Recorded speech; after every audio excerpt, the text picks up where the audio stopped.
Hi, everyone, and welcome to the end of Chapter 2. It ends with a really important concept, self-esteem, that you hold yourself in esteem. Esteem means respect and value. It suggests that you're appreciating your own worth. Esteem. If you hold someone else in esteem, you have respect and appreciation for them. So that's exactly what self-esteem is.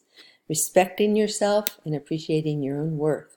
So the key ingredients to fostering self-esteem are feeling that you belong in your family, in your group of friends, in any kind of group you participate in, a gaming group or a hobby group, a church group, a feeling that you belong there because others have indicated that they value you, and that adds to your own worth.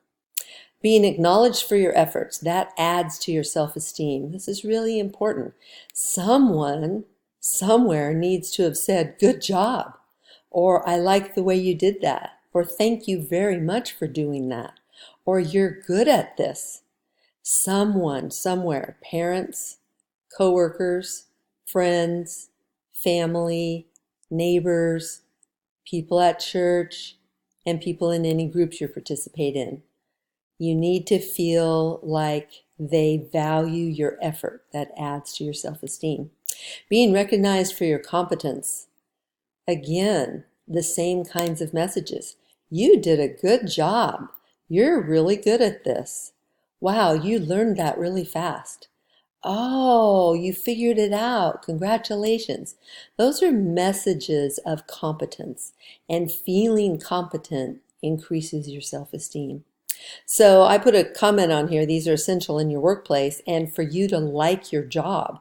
Ask your parents if they feel these things at work. Do they feel acknowledged for their efforts and recognized for their competence? People who say they like their job consistently say they're recognized for their efforts and they are recognized for their competence. So check that out with your parents, and keep in mind, if you get a job where you aren't feeling those things, time to change jobs. Okay, so improving self-esteem. Well, first of all, reject the part of your image that does not reflect your real self. So remember that saying that we talked about? I am not what I think I am, and I am not what you think I am. I am what I think you think I am. Okay, so that's very complicated. Here, reject the part of your image that does not reflect your real self. If you are carrying some sort of negative interpretation of some aspect of yourself, your character, your appearance, your worth, if it's not true, if it's not your real self, acknowledge that and take steps to let go of that. And the best way to do that would be to talk to one of our counselors. Okay, learn to accept the parts of your physical acceptance. Adie Bryant on Saturday Night Live is doing a really good job of this. She has put out there that she is going to be the weight she is. She's going to love herself that way. She's not going to feel shame and feel bad about herself just because there are images in our culture where we say this is the right way to look. She's rejecting that and accepting parts of her physical appearance that our society tells her not to. Wait, let's go back. I hope you can do that too. Let's all think about the one thing on your body that you don't like. Okay. Are you really planning to change it? How long have you been saying, "Oh yeah, I'm going to change that"? Okay, so apparently maybe you're really not going to change it.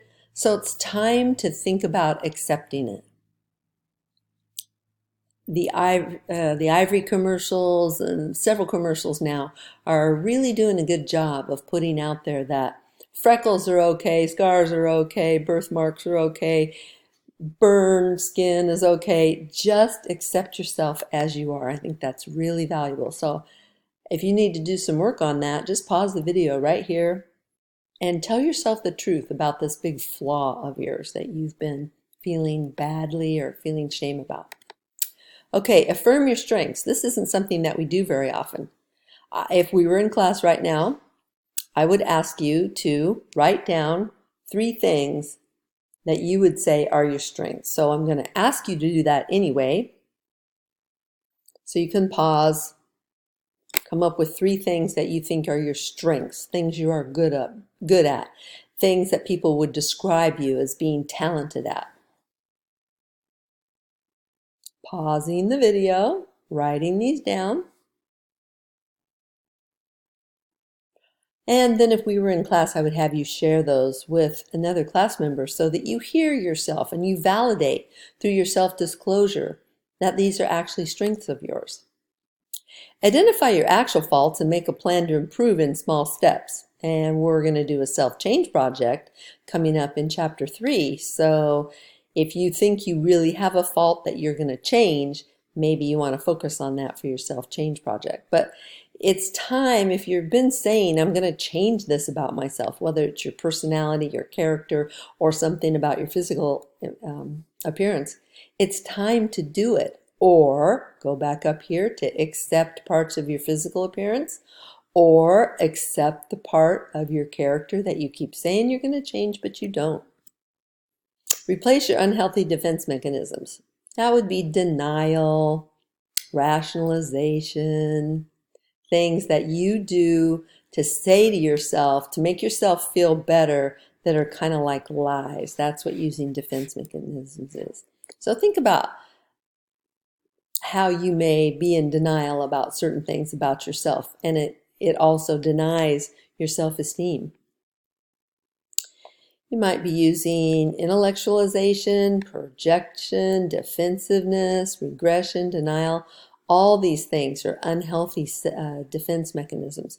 And if you find yourself rehearsing these through the day, then that's hurting your self-esteem. You're saying, oh, I don't need to study. That test isn't going to be that hard. Or, hey, leave me alone. I'm doing the best I can. Or, no, it's you that gets real moody. Or, these grades that I'm getting aren't that important right now. I'll still be able to transfer. Or, but I don't want to go to school. But it's not fair that I have to do all this homework. That's regression, going to a younger age. Okay, continuing. Listen to your inner voice. You know you have a little voice inside your head that is telling you the truth. So let's listen to that voice. Choose the growth choice rather than the fear choice. This is kind of a pivotal concept in our class. Let's say you're picking out classes for next semester. The fear choice is to not take anything hard. The growth choice is to throw in a couple hard ones. Okay, let's say you're in a bad relationship. The fear choice is just stick with it because you know they're going to get really upset if you break up with them and it's going to be a big old hassle. So you stay in it out of fear of that. The growth choice would be, I need to be honest. I don't want to be in this relationship anymore and I am breaking up with you. And then in your mind, regardless of what you do, this is the right choice for me. Or the fear choice might be keeping you in a job you don't really like. Because you say, well, I don't know if I can get another job. Oh, the next job might be bad too. The growth choice is to start looking for another job. Find one and make the move. Shed perfectionistic demands. Really think about how you developed your concept of who you need to be. Did it come from social media, from regular media, from movies, from parents? What kinds of pressures have been put on you to be perfect from the outside and more importantly from the inside? And how did you get that idea? Maybe write about that in your human relations paper. Become more synergistic, more interdependent. You know, a lot of us kind of isolate now, except we go on social media, but we're home alone by ourselves looking at a screen. People that are interdependent, involved in, let's say, some activities here at school, join a club, be part of the associated students, feel a lot more self-esteem because they are accomplishing things in an overt way. It's hard to get a lot of self-esteem out of social media because people are kind of cruel there sometimes. Don't overburden and distract yourself with work.